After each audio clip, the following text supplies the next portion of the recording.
I think we're gonna do a bit different today. I think it's about people pleasing. Uh, I think we all suffer from this issue to varying degrees. People pleasing.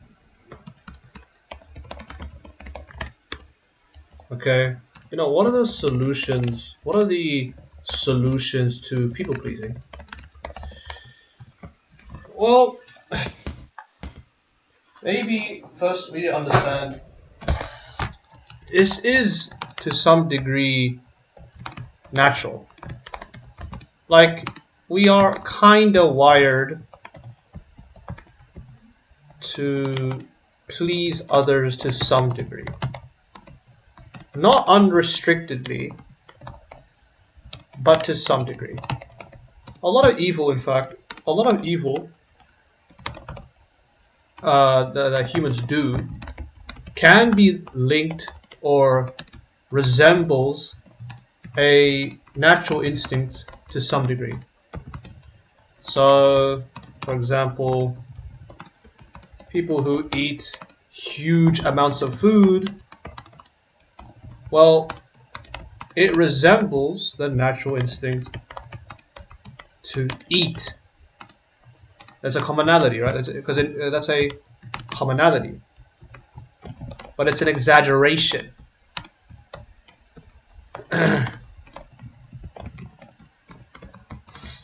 Now, why am I mentioning this? It's because that instinct to please others nowadays is horrendous. We are supposed to please others ideally so that Allah is pleased with us. Ideally because Allah wants that to some extent. Although one could without it being for Allah, please others. Now this becomes an issue when you start disobeying Allah for the sake of pleasing others. Now what's the solution?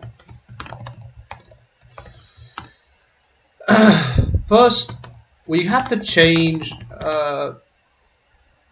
how we think of certain matters. Desires, beliefs, and we also have to be gradual. Firstly, we need to treat desires like anxiety, fear, stress as sensations, not as if they have control over us. You are not going to find in the Quran and Sunnah, as far as I know, that Allah ever says desires have control over us and have a will, and they have a will of their own, such that they are so powerful that they can overpower us. You're not gonna find this. What you will find is that desires are difficult to not act on.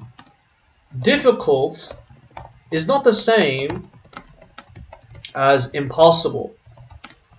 It being difficult to drive a car is not the same as it being impossible. Impossibility literally means that you have no ability to do it. A lot of us, when we talk about desires, have caught this very unnecessarily strong how do I say this?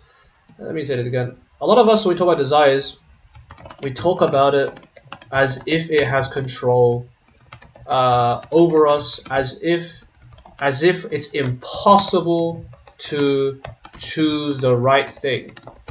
If you hold these beliefs, you are probably never gonna change.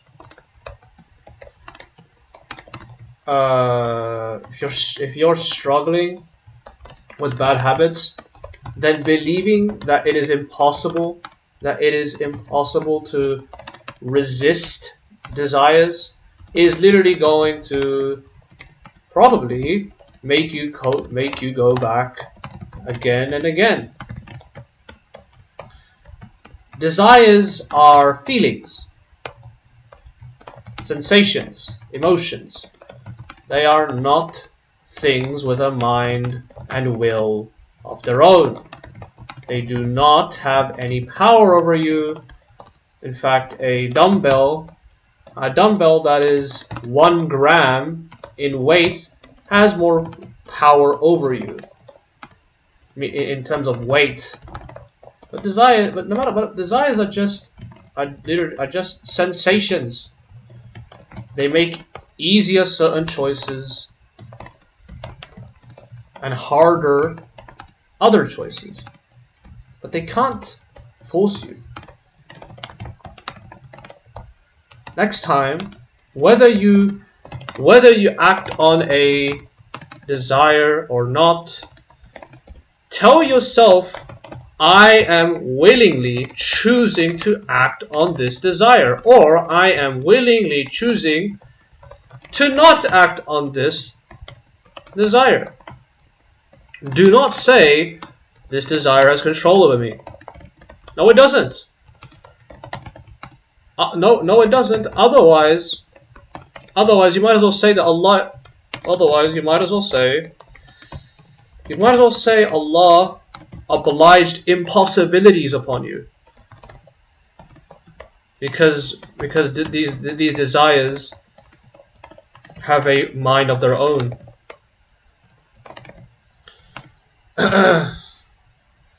This is haram to say, haram to believe, because it would entail Allah is unjust, for he'd be obliging the impossible upon us. Now, changing our beliefs realistically is best to aim for graduality, meaning even for resisting desires, to build a belief that desires and what was this about?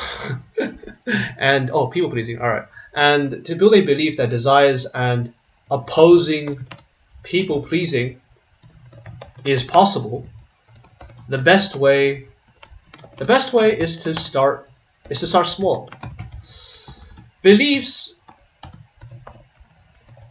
are you could say generated through proof and speech. The way you speak to yourself repeatedly,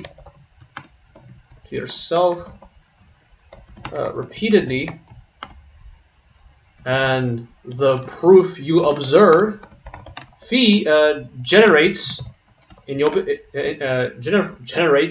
a belief in you, and beliefs can be of varying degrees of strength.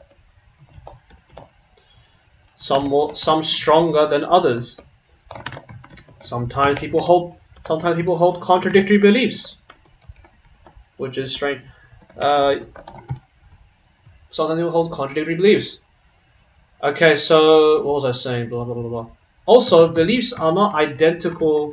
Are not identical to thoughts. For example, a person could be thinking just about food and nothing else. He, however, has within him many beliefs.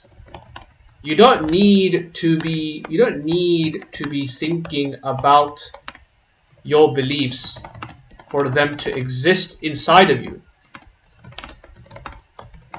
Rather, beliefs can exist within you without you thinking about them. Like you're not constantly aware of all your beliefs. You don't have to be. They are hidden inside, like mental, I don't know, like a mental pieces of information. Probably inside either your mind or heart, or soul. They do not. They are like knowledge. Knowledge probably is. I mean, it probably is just belief. It's just a set of beliefs. You do not need to be aware of all your knowledge for it to exist. Rather, even if you're never thinking about, say, your ABCs when you're eating food,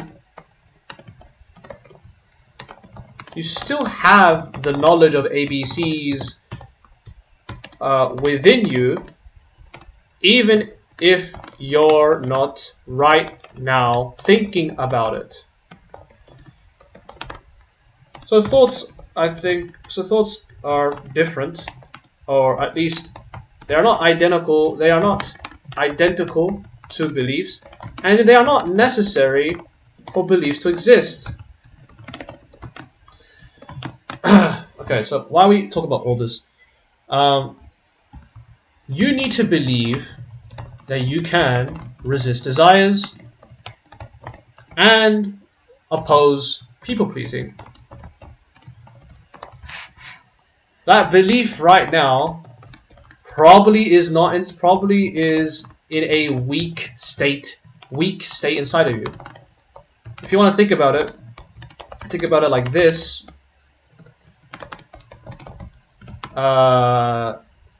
It's like 2%. It's like 2%. Okay? Because our whole society is usually either a bunch of kuffar or really cowardly Muslims. Really cowardly Muslims who only get brave when their wealth gets threatened, when their wealth or image gets threatened. Okay.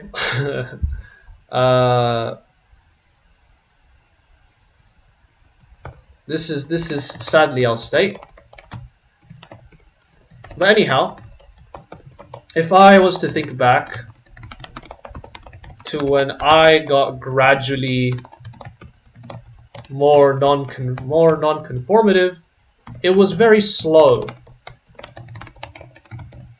I first started, I think, avoiding talking about certain things, like backbiting, or at least reduced, or at least some sins that are public were reduced. First started, I think, not talking about. Oh wait, actually, this is whole off. I think I started first talking about something like Islam with my friends. Yes, that's that. Then other sins got reduced and cut down, which were public sins.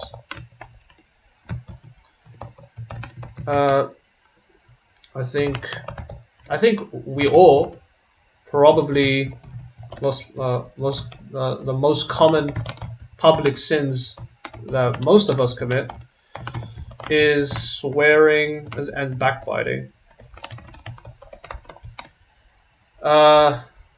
Reduce them in a conversation. Just cut it down a bit. Even if you are going to carry on, just reduce it. Just reduce it. When you feel awkwardness when doing so, that's a good sign, because it means you're opposing these conformative, wirings within you to do what people want. And just keep gradually aiming at repeating that. You might find yourself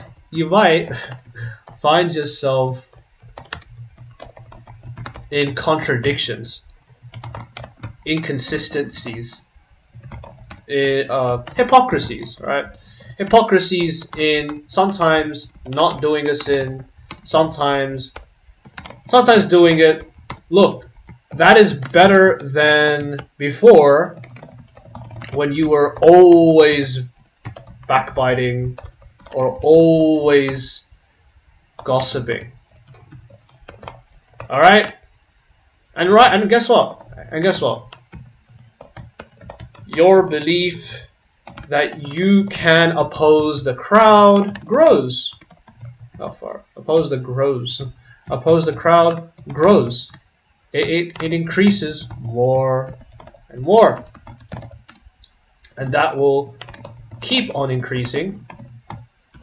The more evidence or proof you give yourself, and depending on how you talk to yourself. You talk to yourself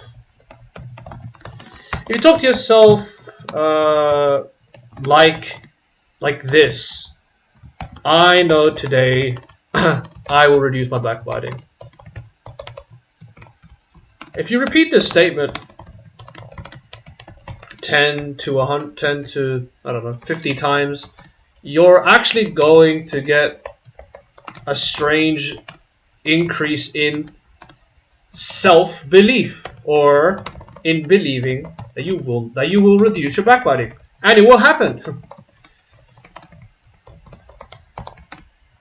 It's just that your body your body aims naturally to align itself with what it believes. You believe and you say that you know that you will not backbite or go to that haram gathering. You'll slowly build self-belief, or basically strengthen the belief that you're strengthening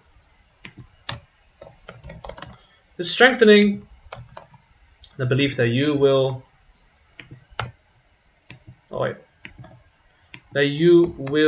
are opposing the crowd. You are able to oppose the crowd. The more you do this, the more you will be non-conformative. And it's okay to feel discomfort. That is natural, as you're opposing you're opposing decades-long instincts that are repeatedly, that are ingrained. Over time, they become weaker the more you do non-conformative actions. Also, what you do in private will increase your non-conformity. If you watch anime, movies, manga, and blah blah blah blah blah blah, gradually just shift a bit to Islamic reminders, seeking beneficial knowledge. I ain't telling you to quit everything. I know you're not gonna do that. Seek beneficial knowledge and stuff like Stuff that is going to eternally benefit you in this life and the next life. Your private life, what you do repeatedly in private, will in fact alter gradually your public behavior. Inshallah. Inshallah. Yeah, that's it.